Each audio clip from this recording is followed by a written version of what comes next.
दोस्तों, आप देख रहे हैं फैजान 20 फैजान के साथ। आज मैं आपको एक ऐसी कहानी सुनाने जा रहा हूं जो भारत की सबसे भूतिया जगह से जुड़ी हुई है। ऐसी जगह जहां रात का अंधेरा केवल अंधेरा नहीं होता बल्कि उसमें कुछ और भी छुपा होता है। और आज मैं आपको उसी जगह की दास्तान सुनाऊंगा जिसे अब तक लोग केवल अफवाहों और छुप छुप कर कही गई बातों में ही सुनते आए हैं। यह घटना 1975 के आसपास की है। मैं उस समय अपने दोस्त समीर के साथ एक सड़क यात्रा पर निकला था। हम दोनों ही रोमांच के शौकीन थे और हमेशा कुछ नया अनुभव करना चाहते थे। तभी हमने राजस्थान के एक पुराने महल के बारे में सुना। एक ऐसा महल जो अंग्रेजों के जमाने से ही बंद पड़ा था।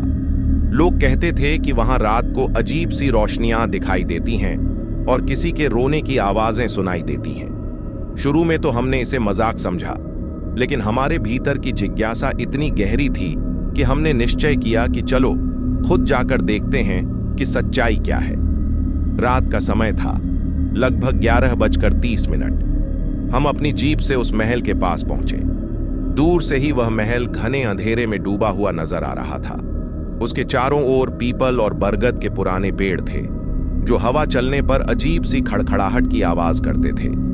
जैसे ही हमने जीप रोकी, हवा अचानक बहुत ठंडी हो गई। मैंने समीर की ओर देखा। उसका चेहरा पीला पड़ गया था। उसने कांपती आवाज में कहा, भाई, क्या सच में अंदर चले? मुझे कुछ ठीक नहीं लग रहा। मैंने हंसकर कहा, अरे डरपोक मत बनो, रोमांच के लिए ही तो आए हैं। और हम दोनों टॉर्च लेकर महल के भीतर प्रवेश कर गए। महल के अंदर इतना गहरा सन्नाटा था कि हमारे कदमों की आहट भी तेजी से गूंज रही थी। दीवारों पर पुराने जले भुने से चित्र टंगे हुए थे, राजा, रानी और सैनिकों के चित्र। उनमें से कुछ की आंखें ऐसी लग रही थीं मानो हमें ही घूर रही हों। जैसे जैसे हम आगे बढ़े, हवा और भी ठंडी होती गई। भीतर कहीं से पुराने हवन की गंध आ रही थी। समीर ने घबराकर कहा, भाई, लगता है यहां किसी ने अभी अभी अगरबत्ती जलाई है। मैं भी चौंक गया, क्योंकि यह महल तो दशकों से वीरान पड़ा था।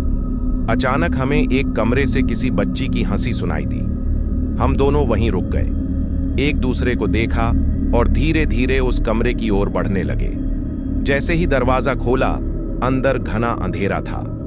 टॉर्च की रोशनी दीवार पर पड़ी तो वहां एक पुराना चित्र दिखाई दिया, एक छोटी लड़की का चित्र। लेकिन डर तब लगा जब हंसी फिर से गूंजी, और इस बार वह आवाज चित्र के भीतर से ही आई।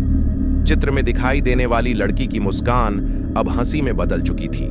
उसकी आंखें भयानक रूप से चमक रही थीं। समीर घबरा कर चिल्लाया, भाई, चलो यहां से निकलते हैं। लेकिन मैं थोड़ा और आगे बढ़ गया। चित्र के नीचे मुझे एक छोटा सा दरवाजा दिखाई दिया जिस पर टूटा फूटा लोहे का ताला लगा था। मैं झुककर टॉर्च की रोशनी भीतर डालने लगा।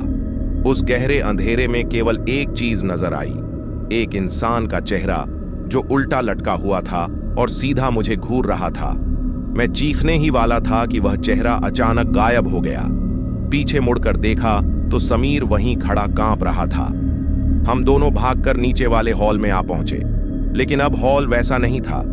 हजारों दिए जल रहे थे, दीवारों पर रंग बिरंगी रोशनियां चमक रही थीं और लोग शाही वस्त्र पहनकर नृत्य कर रहे थे, मानो हम समय में पीछे पहुंच गए हों।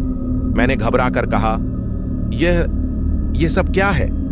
समीर ने डर से कहा, भाई, ये जीवित लोग नहीं हैं। देखो, इनके पांव जमीन को छू ही नहीं रहे।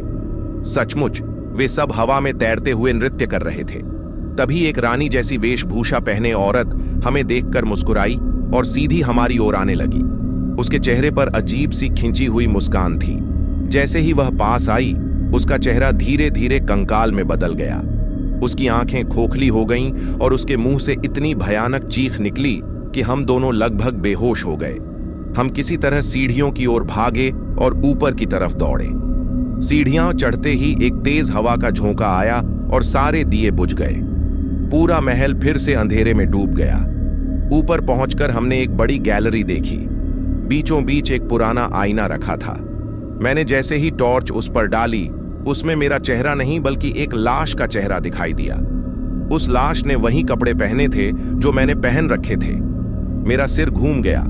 समीर ने मेरा हाथ खींचकर कहा, भाई, यह जगह हमें खत्म कर देगी। चल भागते हैं। जैसे ही हम नीचे लौटने लगे, महल की सारी खिड़कियां और दरवाजे अचानक धड़धड़ाकर बंद हो गए। एक भयानक गूंज पूरे महल में फैल गई। फिर एक गहरी आवाज सुनाई दी, जो यहां आता है वह कभी वापस नहीं जाता।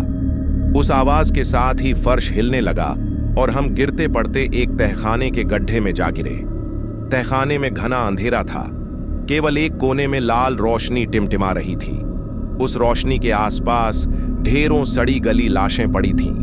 कुछ लाशें धीरे धीरे हिल रही थीं, जैसे जिंदा हों। एक लाश घुटनों के बल हमारी तरफ बढ़ी। उसका आधा चेहरा गल चुका था। उसके होंठों से केवल एक ही शब्द निकल रहा था, छोड़ दो, छोड़ दो। हमने पूरी ताकत लगाकर तहखाने का दरवाजा तोड़ा और किसी तरह खिड़की फोड़कर बाहर निकल गए। बाहर निकले तो सुबह हो चुकी थी। महल फिर से सुनसान और खामोश खड़ा था, मानो पिछली रात कुछ हुआ ही ना हो। लेकिन जब हम जीप तक पहुंचे तो समीर की गर्दन पर गहरे निशान थे, जैसे किसी ने उसे दबोचा हो, और मेरे हाथों पर खून के धब्बे थे जो मेरे अपने नहीं थे। हम दोनों चुपचाप जीप में बैठे और वहां से निकल गए। आज उस बात को 50 वर्ष बीत चुके हैं। समीर अब इस दुनिया में नहीं है। उसने अपनी आखिरी सांस तक उसी महल के सपने देखे। हर रात वह चीखता, वो रानी, वो बच्ची, वो तहखाना, मुझे छोड़ दो। और एक दिन वह सुबह कभी उठ ही नहीं पाया। मैंने उसी दिन कसम खाई कि मैं कभी भी उस जगह पर वापस नहीं जाऊंगा। लेकिन आज भी कभी कभी रात में मेरे घर के दरवाजे पर उसी बच्ची की हंसी गूंजती है। तो दोस्तों, यह थी एक और भयावह कहानी एक भुतहा महल की। अगर आपको कहानी पसंद आई हो तो वीडियो को लाइक, शेयर और कमेंट करना न भूलें। मैं फैजान 20 से फिर मिलूंगा आपसे एक और डरावनी कहानी के साथ।